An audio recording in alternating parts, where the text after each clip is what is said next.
Charlie, if you want to bring up the accessibility statement in Title VI one, and then we'll do the roll. All right, accessibility statement in Title VI non-discrimination statement. This meeting is accessible to people with disabilities. Microphones or telephones will be used by all speakers. If you'd like this accommodation, please contact Mary Waldron at 508-583-1833. And the notice of non-discrimination rights and protections of beneficiaries with regard to the federal Title VI non-discrimination protections and the state non-discrimination protections is included on this meeting's agenda, is available on the Old Colony Planning Council website at https:// Old Colony Planning, so OLDCOLONYPLANNING.org / please contact Mary Waldron at 508-583-1833 for more information. Thank you. All right, Charlie, you want to read the roll? Yes, thank you. So MassDOT representing Gia Fiandaca, Secretary. Steve Wolf will represent Secretary and CEO of MassDOT, Gina Fiandaca here. Great, thank you. So MassDOT representing Administrator Jonathan Gulliver. Morning, everybody. Barbara LaChance representing Administrator Jonathan Gulliver. Thank you, Barbara. Brockton representing Mayor Sullivan. I believe it's Jay DeGrasse. Yep, Jay DeGrasse representing Mayor Sullivan. Great, thank you. Lee Hartman representing Chair of the Board of Selectmen, Richard Quintal. Present. Thank you. Do we have West Bridgewater present? Whitman. Brockton Area Transit Administrator Michael Lambert. Here. Thank you. And representing Council President Rebecca Coletta, Charles Kilmer. Here. We do have a quorum present. All right, we'll move on to the next agenda item, which is public comment. Any members of the public like to address the MPO today? All right, seeing none, we'll move on to agenda item 3, which are the minutes of June 20th, 2023. Can I get a motion, a second, to approve the minutes? Lee Hartman, move to accept. Is there a second? Charlie, I second. there you go. Wow, I thought he was going to put pressure on you, Michael. Look at that. All right, any changes or comments on the minutes? All right, seeing none. Charlie, you want to read the roll? Yes, MassDOT C. Wolfel. Yes. MassDOT Barbara LaChance. Abstain. Brockton Jay DeGrasse. Yes. Plymouth Lee Hartman. Yes. Brockton Area Transit Michael Lambert. Yes. Old Colony Planning Council Charles Kilmer. Yes. Motion carries. All right, thanks, everybody. We'll move on to agenda item 4, which is an update from BAT. So, Michael, take it away. Thank you very much, Chair. Things at BAT are continuing to go along well. Slight ridership increases month over month. And we're preparing for implementation of numerous improvements this fiscal year, most notably expansion of our Rockland microtransit service, which over the past few weeks has started to double ridership on the old Rockland fixed route, which is very exciting.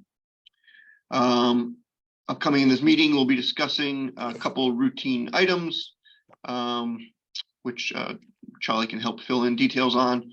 First is adoption of our public transit agency safety plan targets, which feed into the overall state safety plan numbers, as well as some tip adjustments and changes just to account for year-end changes in expenditures and budget. All right. With that, did anyone have any questions for Michael?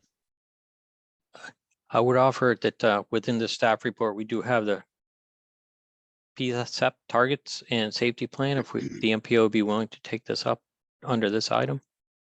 Sure. Who's going to present on them, Charlie? I would think Mike and Glenn would tee it up, and we can, from like an MPO staff support side from OCPC, we can talk to the coordination. All right, Michael, you're back on. Sure. This is a fairly new federal requirement with some updates this year, but is a process that this MPO will be familiar with in terms of setting safety targets. It's not unlike our asset management targets that we have been setting for a number of years.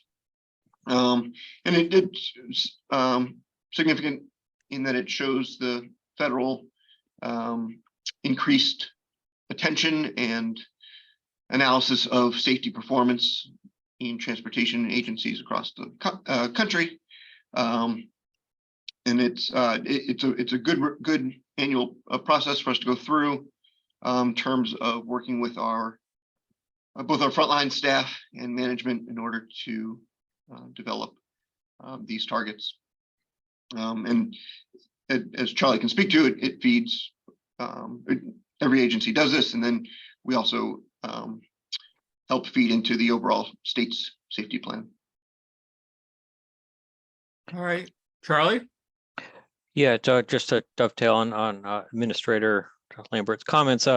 So we take these and integrate these into our overall safety culture with our safe systems approach, and align these with the transportation improvement program, and also these will be included in our long-range transportation plan. So, it's kind of like a seamless transition from what the professionals at BAT do, and as this plan was approved by their advisory board back in January 23, so that they share these targets with us as the MPO, and we integrate these into our planning process, and we discuss these in further detail and how we can implement and coordinate on a monthly basis, where we have a monthly planning meeting between Brockton Area Transit and Colony Planning Council. All right, with that, does someone want to make a motion in a second to accept the safety performance targets for BAT? Move to accept the safety performance targets. Is there a second? Lee Hartman seconds. Thank you, Lee. I figured you would after you guilted Michael the first time. So, all right, any other questions? All right, seeing none. Charlie, you want to read the roll? Yes, Steve Wolfel, Yes. Barbara LaChance, Yes. Jada Gross, Yes. Lee Hartman, Yes. Michael Lambert, Yes. Charles Kilmer. Yes, motion carries. All right, thank you. Thank you, Michael. And Charlie?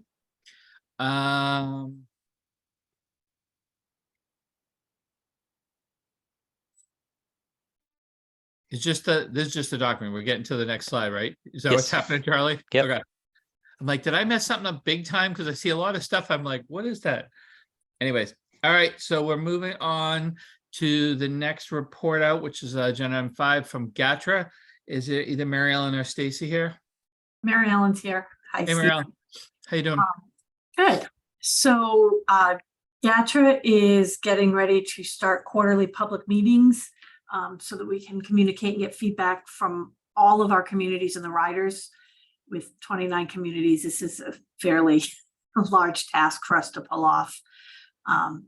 And what we're looking to do is, if we hold them quarterly, it will help us plan for service changes that we need to make so that we can start getting into a routine instead of being reactionary. We can be a little more proactive.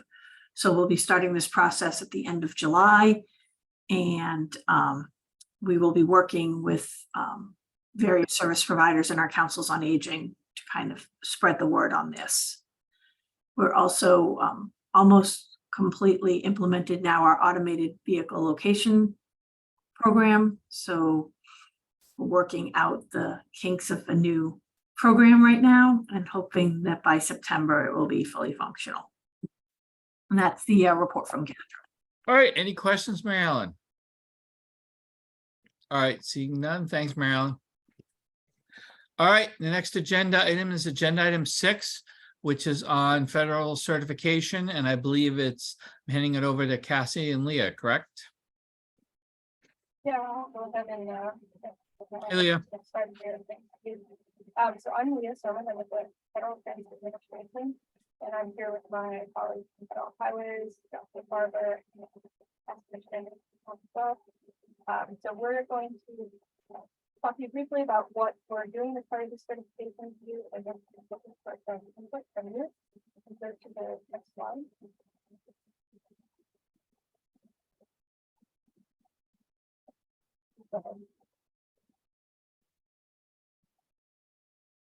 So we are, we're part of our federal certification review process. You hear me better now? It's a little bit better, Leah. Not really. Sorry. So every 4 years, we are required by federal regulations to review and certify the transportation planning process within MPOs that serve a large urbanized area as designated by the census. So Boston and Barnstable are both large PPAs by that definition, and both are part of the Metropolitan region. So that's why we're here. The requirement is that we look at compliance issues and make sure that the planning process is in compliance with all the federal requirements. We also want to make sure this is really a value-added process for both the federal side and the local partners.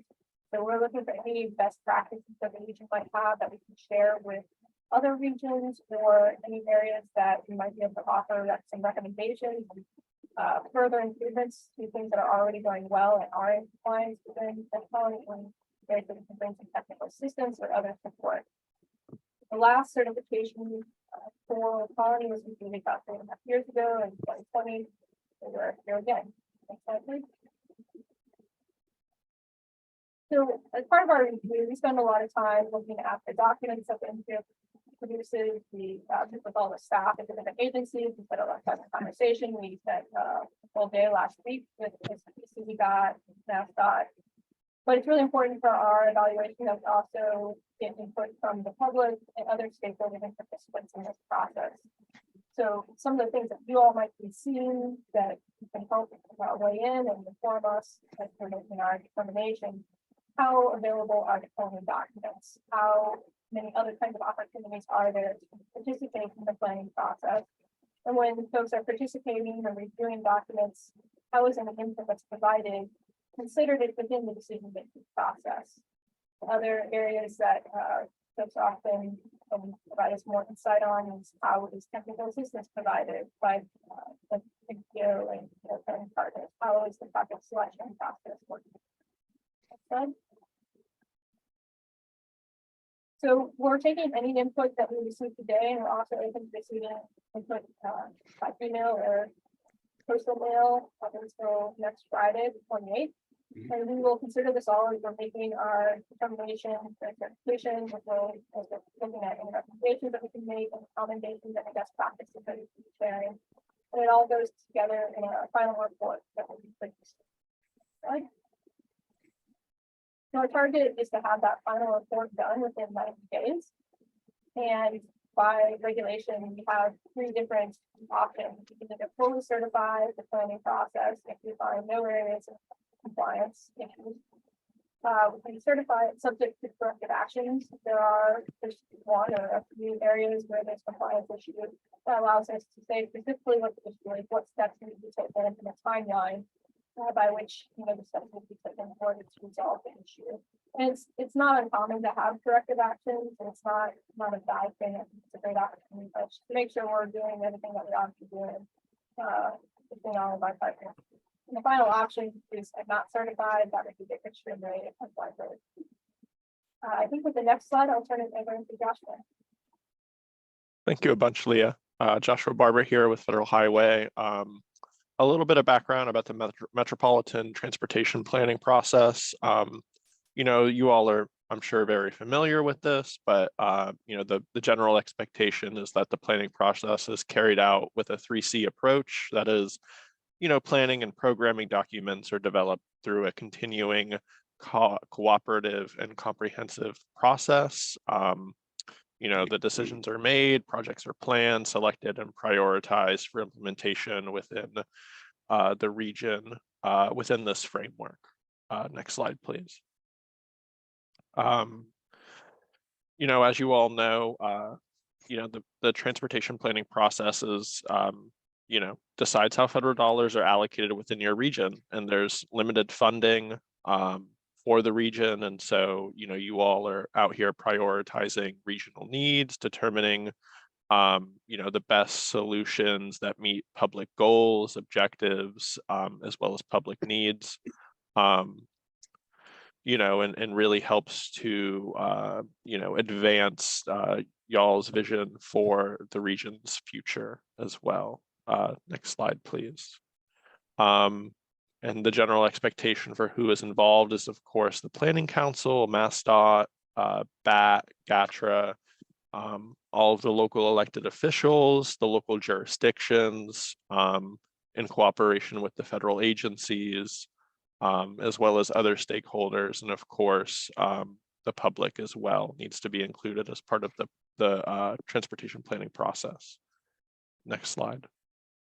And the 4 key MPO planning documents that you all produce every year, of course, are the Unified Planning Work Program, which is really a plan for the planning process, describing activities to be completed within the fiscal year, provides a budget and a schedule, documents the eligible planning work activities that you all are undertaking with federal dollars.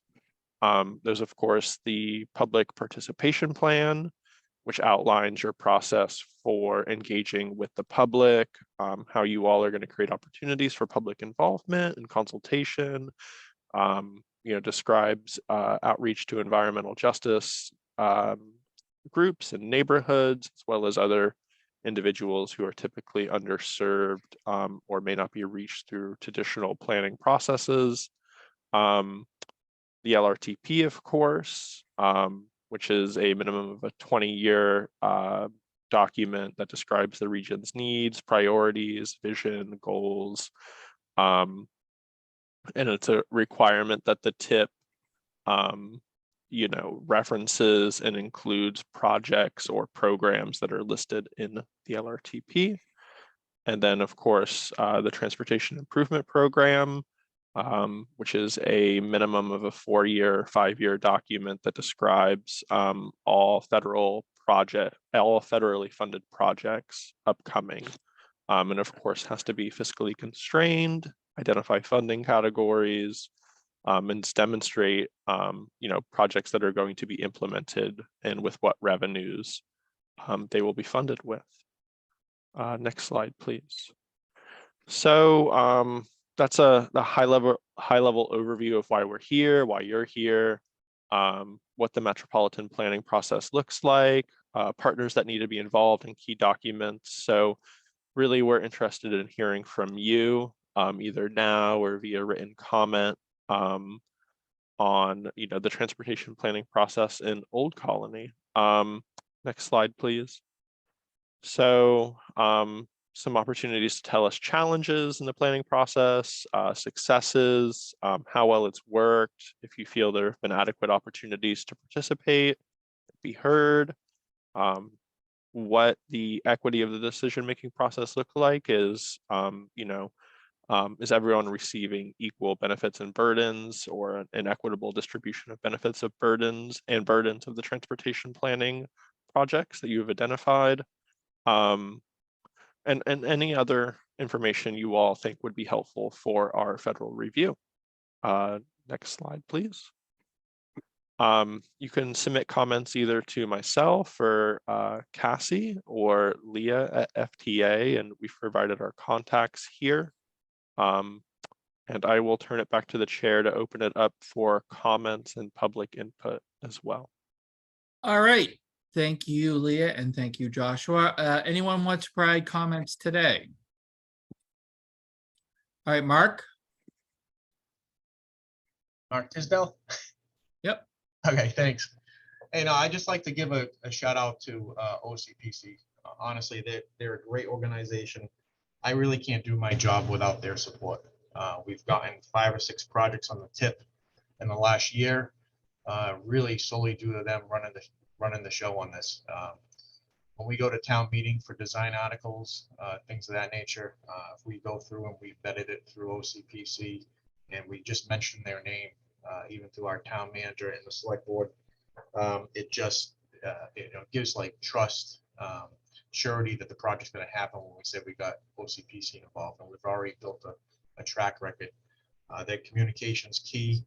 They're always reaching out to us, which we need as municipal employees. They kind of running the ship. The virtual environment of these meetings have been a huge improvement, I think, because it's tough for me to get out of my seat sometimes So to be able to do a meeting like this virtually has really been a huge benefit. There's less time out of my day. And I mean, I could go on and on. I mean, Stoughton's probably maybe not a good example because OCPC is literally, we communicate with them every week. They reach out to us. They've gotten so many millions of dollars project programmed on the tip for us. Some of them are under construction now. So we have nothing but good things to say about OCPC. All right, thank you, Mark. Next one up is David Field. Hi, thank you. Dave Field, Director of Public Works, at the Town of Easton. I kind of want to echo Mark's comments. OCPC has been great to work with, a great partner from the municipal perspective, whether it's local technical assistance or just working through the TIP process. I've had the pleasure to work in 3 MPOs, the Boston, Serpide, and now OCPC. And OCPC has by far the easiest and most painless process to get a project implemented and funded and constructed through the TIP process. So that's all I have to say. Great job, OCPC. Thank you, David. Chris, Ryan? Yeah, I want to say that I've had an opportunity to work with a number of MPOs, not only in Massachusetts, but across the country. And my feeling is that OCPC is one of the most hands-on, user-friendly MPOs that I've ever been associated with. Great staff. Charlie has a great group. And I think that they just, they go the extra mile for customer service. You really feel welcome. I feel like it's very inclusive and you have an opportunity to speak out. I want to pick out several projects that I felt really they went over the extra mile. They've done several road safety audits for us. And upon our requesting those audits, they turn around and do them very, very quickly. And they do them extremely well and comprehensively. And I appreciate that. And I know that everybody in the town appreciates that as well. They also have participated in different types of projects. Like, for example, our Council on Aging is doing an age-friendly plan. And one of the focus areas is transportation. And Charlie came and spoke for an hour and a half to that group. And I felt like it was a great connection between our Council on Aging, who has very specific needs. And, Charlie was willing to talk about all the different things that can be done. So again, really appreciate them. It's great to work with them. And I must say again, that they really are the best that I've seen. All right, thank you, Chris. Rachel? Hi, Rachel Bruce. I'm the Director of Special Projects at Wildlands Trust, which is a nonprofit. And I just wanted to say that OCPC has been incredibly supportive of Wildlands and our work in the city of Brockton, especially with the DW Field Park initiative. The transportation team here has really helped us understand some of the needs of the DW Field Parkway, including leading a road safety audit at some of the most dangerous intersections of the Parkway and South Street in Avon, which included a public process that I was able to participate in. And the team has just really been supportive of Wildlands, providing us with vital community resources and connections, and has been supportive of the initiative for DW Field Park. And I'm just grateful to be working with them. I look forward to our continued partnership, and I highly recommend them. All right, thank you, Rachel. We will now move on to Michael. Go ahead, Michael. Thank you, Chair. I'd just like to echo the comments that have already been made regarding OCPC's support for the TIP process, integration of transit into what has historically been a highway-focused process is not the easiest of things, and OCPC's knowledge of the process, procedures, and policies around the TIP annual TIP building effort have been very, very helpful. I just want to thank Mary and Charlie and the entire team.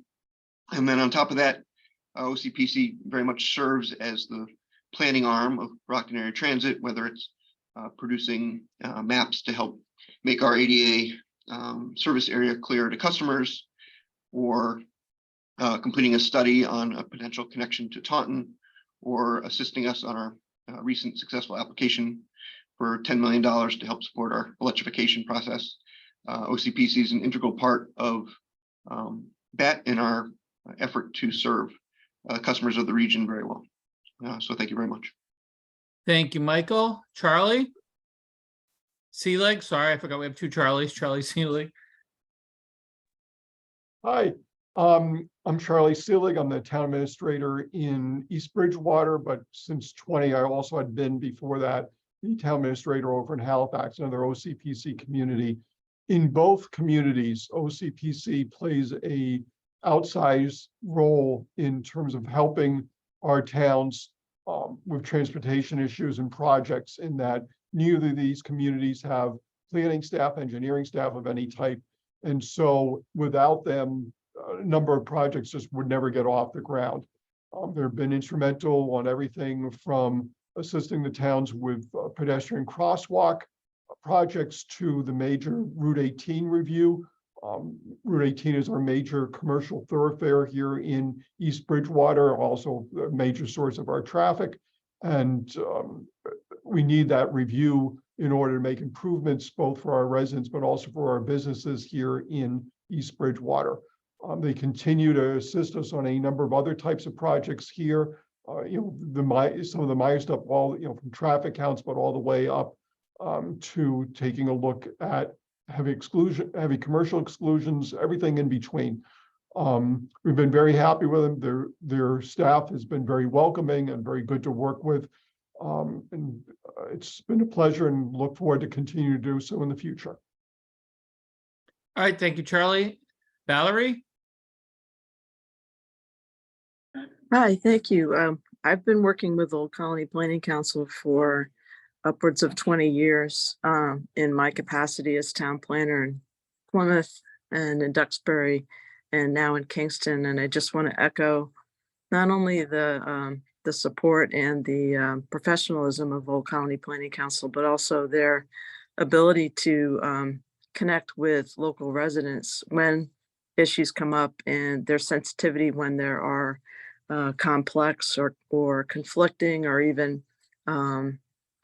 people that are just in an agitated state, and helping everybody come back to the same page and circle back to solutions. And we really appreciate them and their ability to help us all plan together. And think very highly of them, and they've helped me along in so many different projects. So just echoing that support. Thank you. Thanks, Valerie. Derek Schuster? Thank you, Mr. Chair. My name is Derek Schuster. I'm the STIP coordinator at MassDOT's Office of Transportation Planning, and I'm on the MPO activities team. I've had several opportunities over recent years to collaborate with the Old Colony Planning Council staff and MPO staff on implementing their 3C planning program, specifically their TIP. I wanted to commend the MPO staff for their professionalism, for their adherence to 3C guidance and regulation. They're particularly communicative, both with folks at the state level, across their own region, in the municipalities. And I also wanted to commend how well they work collaboratively with other MPO region staff across the Commonwealth of Massachusetts. Oftentimes with regions we liaise with, we look for best practices, and I think across the board, Old Colony is a standout for best practices when implementing their 3C planning program, and I hope they keep up the good work. Thank you. All right, thank you, Derek. Anyone else? Mr. Chair, we have two attendees who are not showing up at the top of the list that have their hands raised. Colleen Medeiros. Thanks, Sean. Go ahead, Colleen. Good morning. Can you all hear me? I'm Colleen Medeiros. I'm with the Transportation Program Manager at the Cape Cod Commission. We're the adjacent MPO to the Old Colony. And I just wanted to say we appreciate our coordination, active coordination with OCPC MPO staff on regional issues such as long-range transportation planning.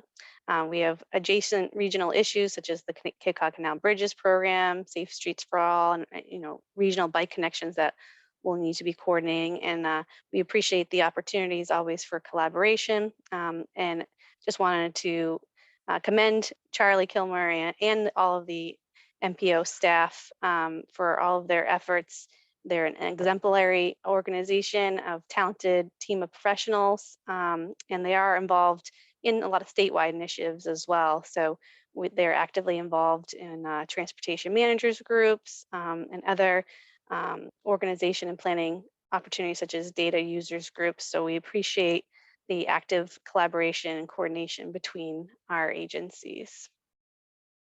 All right, thanks, Colleen. Sean, who's the other person? The other person is Paul Umano. All right, take it away. Hi, thank you. Thank you very much for the opportunity to speak. Just want to echo a lot of what's been said about OCPC and the partnership, particularly on my end as the financial analyst for the city, and they're sort of the de facto grant coordinator at the moment. Just the work that Mary and Charlie and the entire team do on a daily basis for the city is just amazing. Always great to work with those guys, and particularly with the tip process, how seamless and easy it is to coordinate projects with everyone. And actually, just most recently, we had a smart grant just go through the tip process. And again, it was so seamless, no stress, just very easy to get that through. Obviously, we've counted on OCPC a lot in terms of data and public safety information. They've been great in terms of the Green Communities program, just letters of support. So definitely really appreciate the work that they do on behalf of the city of Brockton every day. And we wouldn't be where we're at in terms of the federal grants that we've received without their help. So really appreciate again the work that they do, and happy to continue to be part of that partnership going forward. Thank you, Paul. Richard? Yeah, I just want to introduce myself. My name is Rich Bilski. I'm the acting District 5 project development engineer, and I'll be replacing Pam, who just retired. And I look forward to working with Old Colony, the Old Colony MPO, and being part of this process. Thank you. Thanks, Richard. Anyone else? All right, thanks everyone for those comments. I'm sure that's really helpful for our federal partners. We will now move on to agenda item 7. And I believe this is Bill McNulty's we have a couple of tip items to take up. So take it away, Bill. Yep, thank you, Mr. Chair. So this is a pretty busy agenda item. We have 2 amendments, one closing out, and one will ask the MPO to consider releasing for a public review and comment period. And then we also have an adjustment. So pretty busy tip agenda. So Sean, if you want to go to the next page. So starting off with amendment number 4, at the last MPO meeting, you all released this to a 21-day public review and comment period. That period closed this past Friday. It was actually, as we typically do, longer than 21 days. We usually close it out about the Friday before the MPO. But this amendment was necessary from both the highway side and the transit side. So on the highway side, we had the Stoughton Corridor Improvements Project on Route 138. That's advanced constructed over 2 years in 2023 and 2024.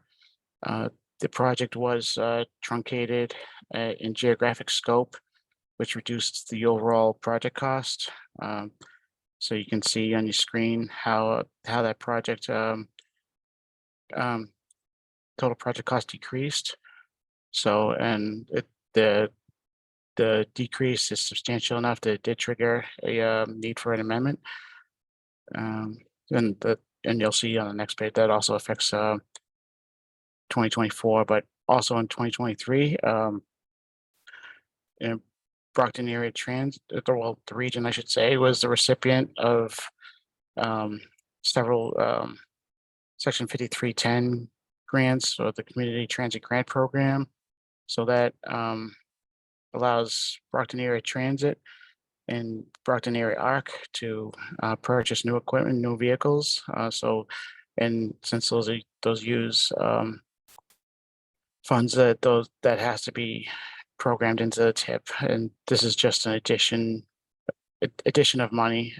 Doesn't change any existing funding. So you can see those allocations there for 2023. If you want to go to the next page, Sean.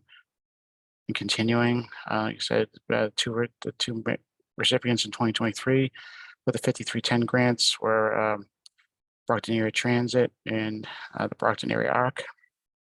Then in 2024, the second year of the Advanced Constructed Route 138 project. So this is where the project decrease, the change in cost was absorbed.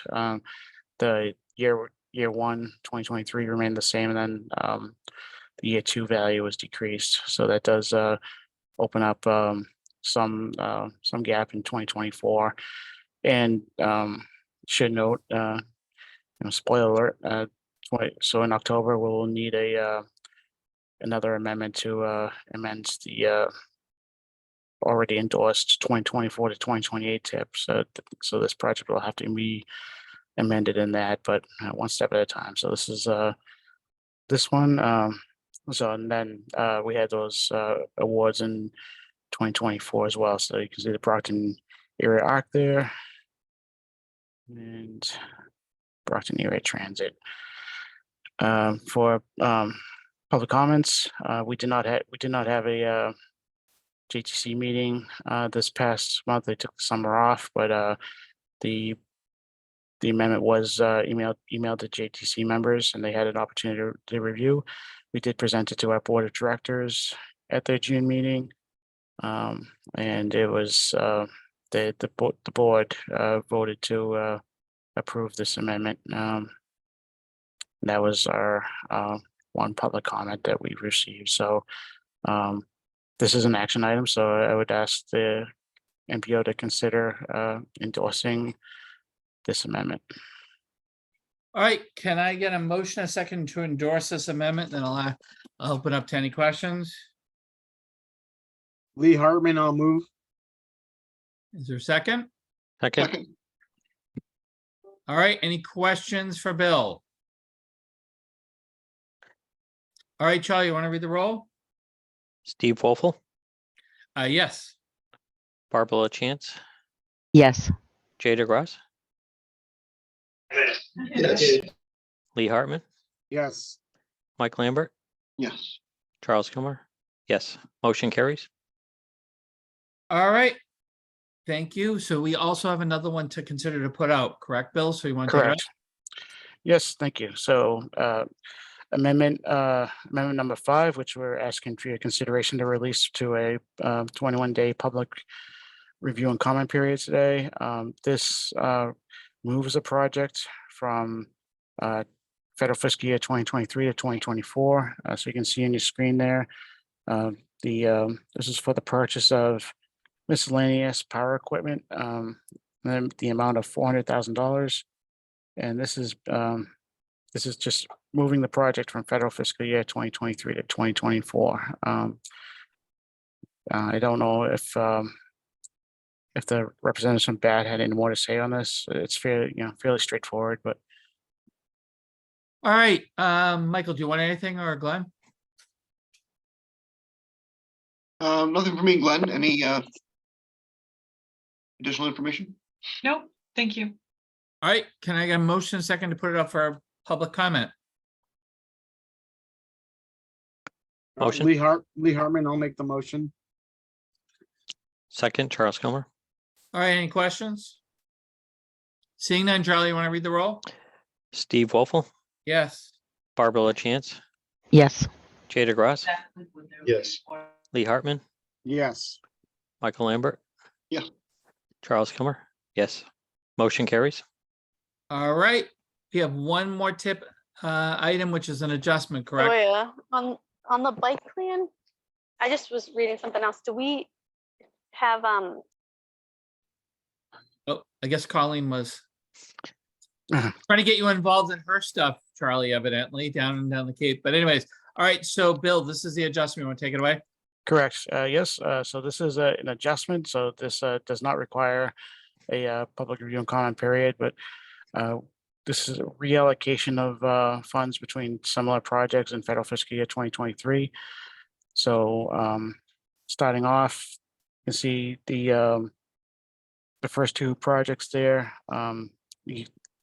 These are projects where funding is being decreased slightly. So the rehab and maintenance of the facility and the acquisition of 5 buses, those are not going to the project costs are not going to be as high on those as originally thought. So those are being decreased, and then that balance is being reallocated to similar projects. So the acquire miscellaneous support equipment by associated CAT maintenance items. Next one. And the intermodal and their terminal, their intermodal center. So this is just a reallocation of funds. So the first 2 projects mentioned there, it's not going to cost as much as originally programmed. So it's being shifted to these other the remaining monies are being shifted to these other projects. If we had any questions on that. Bill, we still take a vote even though it doesn't go for public comment, correct? Correct. It requires an endorsement from the MPO, but doesn't require a public comment period. All right, can I get a motion second to approve this adjustment? Motion to approve. Lee Hartman, second.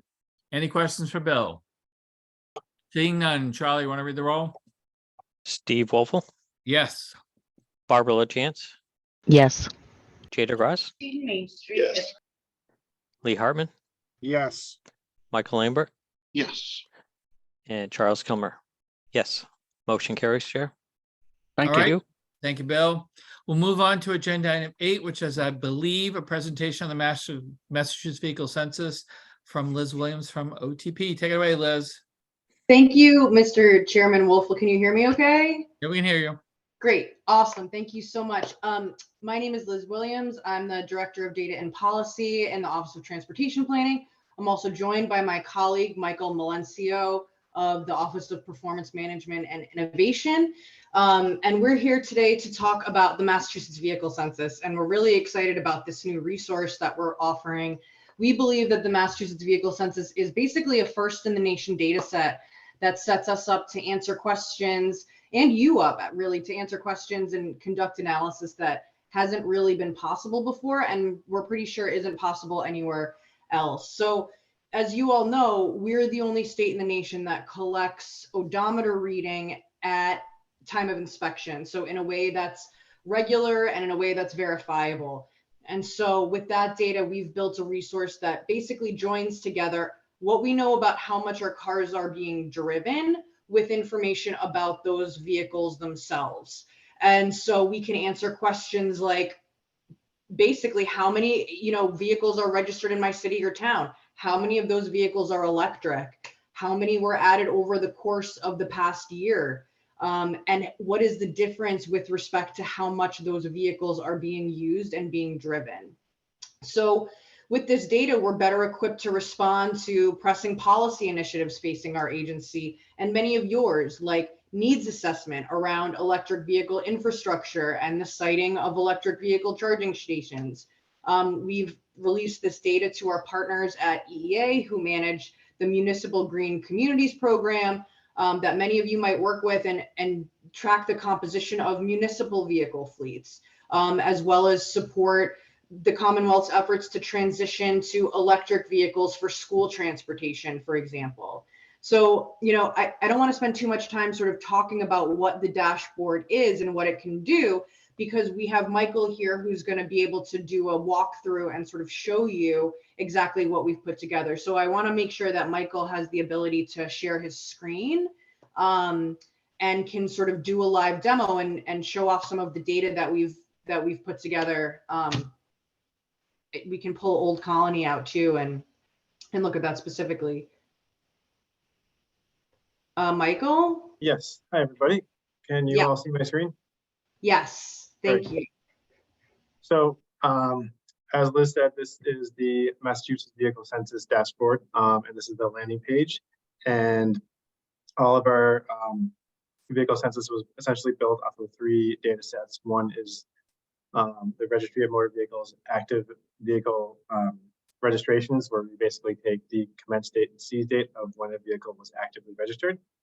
A second data set is the excise tax data, where we can kind of gather where a vehicle is located or garage at different points in time. And finally, we take inspections data and odometer readings to combine all those to figure out essentially at the day a vehicle's estimated mileage and where it's located. So we have currently 3 years of data at the day level and the municipal level, which tell us a vehicle's estimated daily mileage, which we can then aggregate up to different municipal levels, state levels, and MPO levels. So this right here is our landing page, and we essentially have 6 KPIs: total vehicle count, the percent of total vehicle count by zero emission or hybrid, the daily vehicle miles traveled, the percentage of those daily vehicle miles traveled that are from vehicles that are classified as zero emission or hybrid, the average mileage per day for all vehicles in the selected geography, and the average mileage per day by zero emission or hybrid vehicles. So within this dashboard that you see here, we have the 6 KPIs across the top. We have a spatial map in the top right where we can kind of view spatial trends. You know, you can see the total daily vehicle count. No surprise where many vehicles are located in Boston. But if you kind of break that down to see where are the percentage of vehicles zero emission or hybrid, you can kind of tease out some spatial trends within Middlesex and a little bit in Western Mass. And on the top left, we have 2 aggregation metrics, which basically shows you the selected municipalities and the comparison to statewide. And the bottom left, we can kind of select different municipalities and see where that takes us. So if we select Old Colony, we can kind of zoom in and see the different measures of the total daily vehicle count and broken down by different municipalities along the map. I would like to say also in the top left, we do have the different aggregations at point in times. So we've decided to show the beginning of our data, which is January 1st, 2020, and the end of our data that we currently have, which is January 1st, 2023. So you can kind of see here that, you know, we started with 310,000 on January 1st, 2020, and in 3 years later, we ended with 318,000 for a net gain of about almost 8,000 vehicles. And if you want to see what the total count of zero emission or hybrid vehicles, we started out with 1.5% and we increased to 2.7%, which is a 77% increase in total count of zero emission or hybrid vehicles. And if one were to break this down even further, we have a second page, which is the municipal and MPO aggregations. This basically shows similar measures, but you can kind of go into each MPO or municipality and break them down even further. So we can go down and we can select Old Colony and see on January 1st, 2023, we have 318,000 vehicles, average daily mileage 28.7, and daily VMT is 9 million daily VMT. And then we can kind of break that down by different vehicle attributes that we can take from the R&B data. So we can say, what kind of advanced vehicle type vehicles do we want to look at, whether it's electric, fossil fuel, hybrid, or plug-in hybrid. We can look at the registered vehicle use, whether it's the plate is registered for commercial, municipal, passenger, state. And we can also look at the vehicle type, which is kind of the physical attributes, whether we're looking for buses, campers, trucks, passenger vehicles, or motorcycles.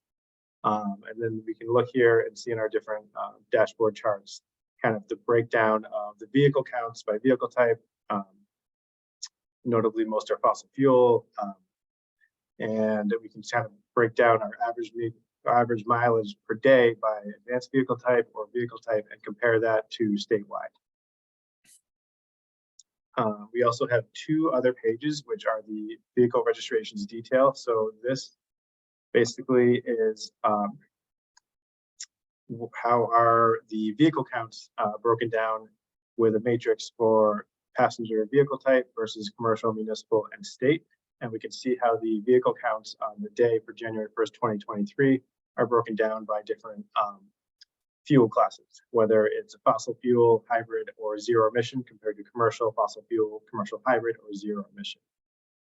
So this is taken on basically a point in time data. So we have January 1st, 2023 compared to January 1st, 2022, likewise all the way down through January 1st, 2020. We also have a fourth page, which is the VFT details, which is essentially an aggregate of 365 days throughout the year. So what we're looking at right now is the year 2022, and this represents every single day in 2022 from January 1st to December 31st. And if the vehicle is active for 1 day, we count it as its estimated daily mileage for 1 day. If its vehicle is active for all 365 days, then we take its estimated daily mileage for each of those days and we aggregate that all up. And that's how we get the number of 44.2 billion miles driven for passenger fossil fuel vehicles. And finally, we have an about page where we go over and discuss our methodology. And we also have links to the data, which we are hosting. So if anyone wants to go in and do their own research or analysis and find different KPIs or measures that you want to look at, you can easily download the data, which we have at the zip code level. The dashboard currently is at the municipal level, but you are able to download the data at the zip code level within the municipality. And I would like to say that we are currently working on, for a new version, getting granularity down to the block group level. And that is all. Does anybody have any questions or? All right. Yes. Any questions for the Liz or Michael? And I put the link in the chat. It's now live and done totally public, so folks can feel free to take a look through it and send us questions. We're really excited to both release the second phase of the work that Michael talked about, where we'll get at a lower level of geography. And we've also started to collect a lot of really interesting research questions from some of the other MPOs and JTCs that we've presented to. So if there are thoughts about, things that you'd like to see us do with this data, please don't hesitate to either get in touch with us directly or to your MPO liaison. All right. Last call for any questions. All right. Thank you, Liz. Oh, sorry. Who was that? Sorry. Charlie?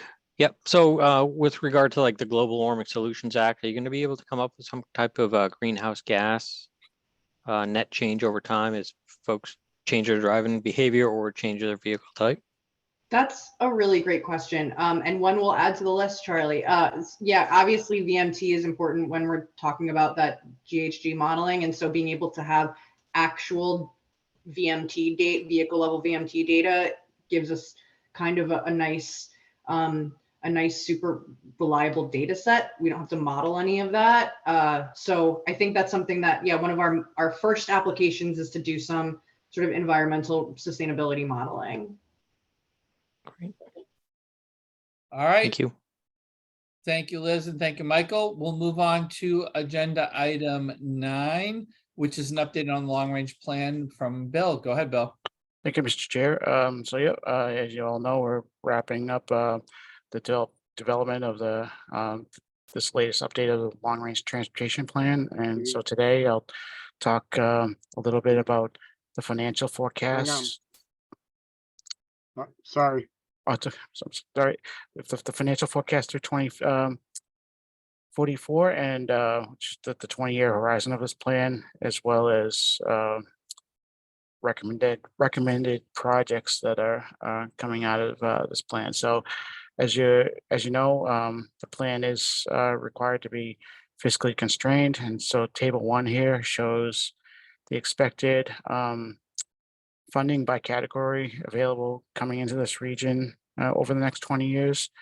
The way these numbers are derived is so with that great working relationship that we have with MassDOT, particularly the Office of Transportation Planning, they generate overall financial projections for the state coming for the next 20 years, and then and break those down to the amounts that are going to be available to the regions in each of these categories. And then we take that and we apply a predetermined MARPA formula that to determine the overall funding for the Old Colony region. So it's roughly 4.5% of the overall money available for regions coming into the state. So we take that. It's much more refined percentage of that, but it's about 4.5%.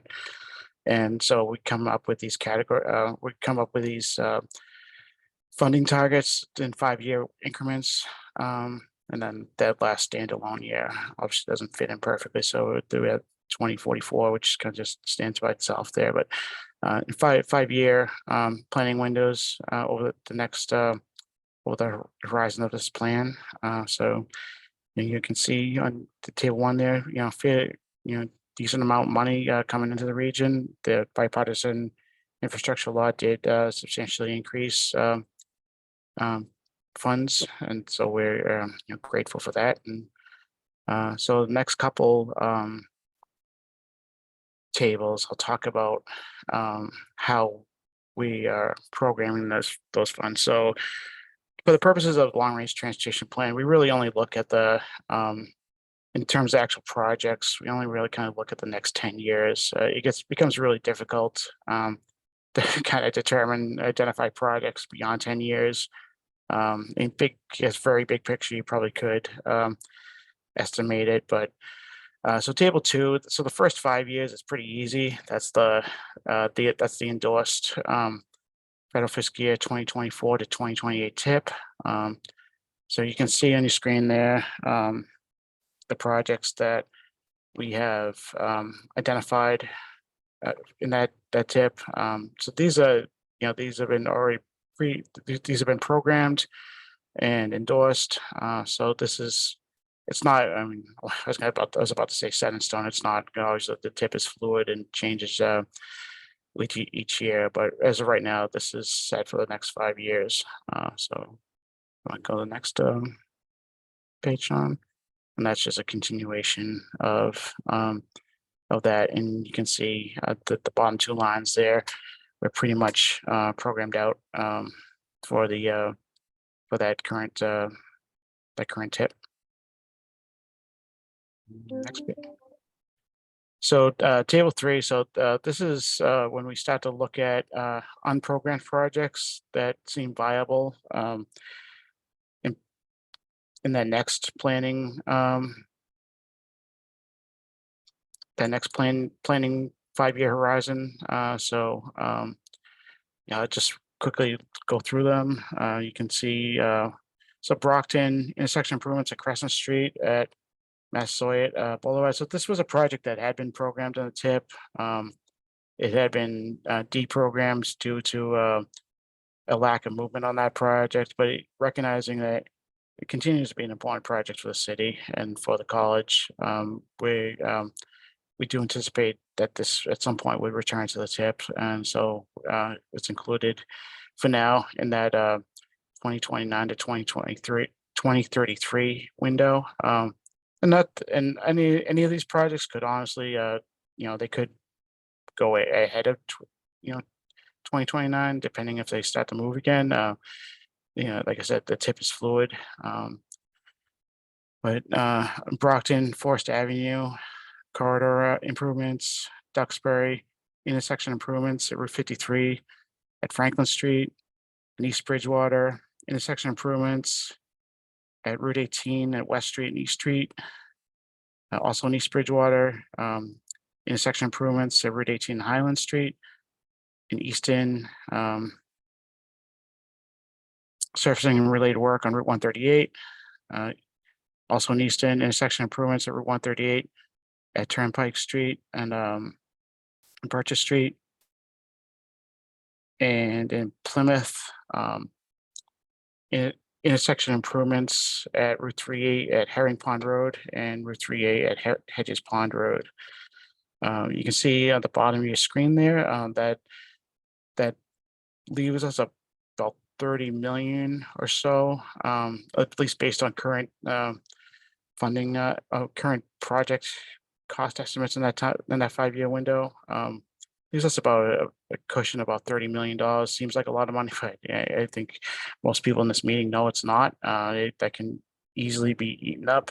But this is also not completely determined yet, finalized list yet. We're currently working. We're looking through, other planning studies we've done recently, and identifying projects that could potentially that may not have gone through PRC yet, but could possibly pop up in this 5-year window. For example, we just did in Halifax, we just did a road safety audit at a high crash location, Route 106 at Pine Street, and that's a project that could potentially be in this next planning window, if you will, of the tip.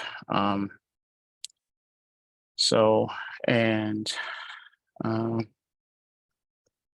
you want to go to the next page, Sean, and not to exclude transit. So transit, working with Brockton Area Transit on a fleet replacement schedule. So this is a 20-year planning document. So, as you imagine, any vehicle that's currently on the road right now for the rolling stock is, anticipated it will be replaced in this next 20 years. So that is, you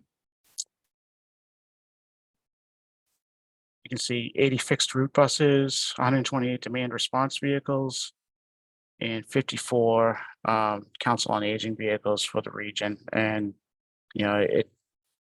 very few of these vehicles last 20 years. So it's anticipated that at some point these vehicles will be replaced, and currently working on the financial projections for transit, but we have a high level confidence that this fleet replacement would be fiscally constrained between the existing planning formulas plus other grants coming into the region.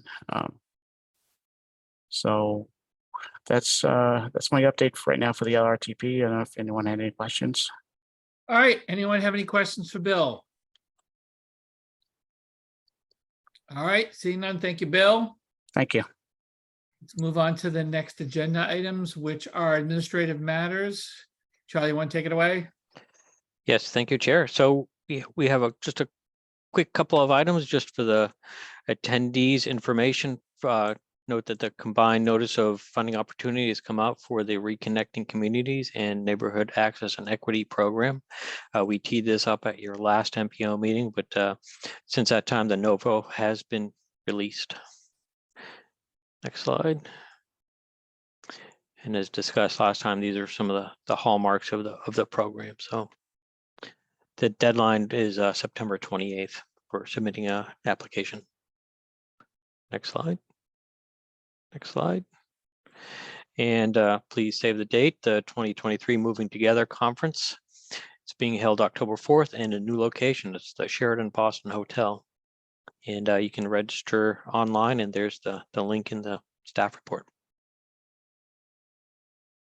All right. Next slide.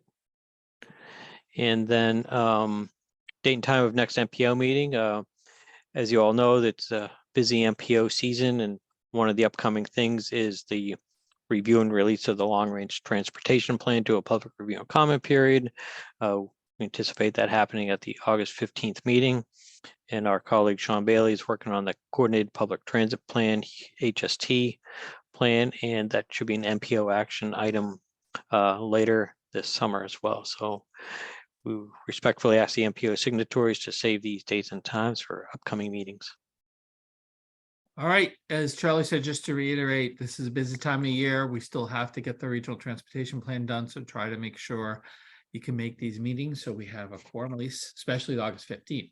All right, the next agenda, it's just adjournment, correct, Charlie? Got anything else? That's all we have. Thank you. All right, can I get a motion second to adjourn? Motion. Lee Hartman, second. All right, all in favor of adjourning, please say aye. Aye. Aye. All right, thank you, everybody. We got through a lot. We still have some more work to do this summer, so please enjoy Well, it doesn't look that great out now, but try to enjoy the weather, stay cool, and we'll see you soon and be safe. Thanks, everybody. Thanks, everyone. Thank you. Please respond to Federal Highway and Federal Transit for the certification, so they can complete their report. Thank you. You.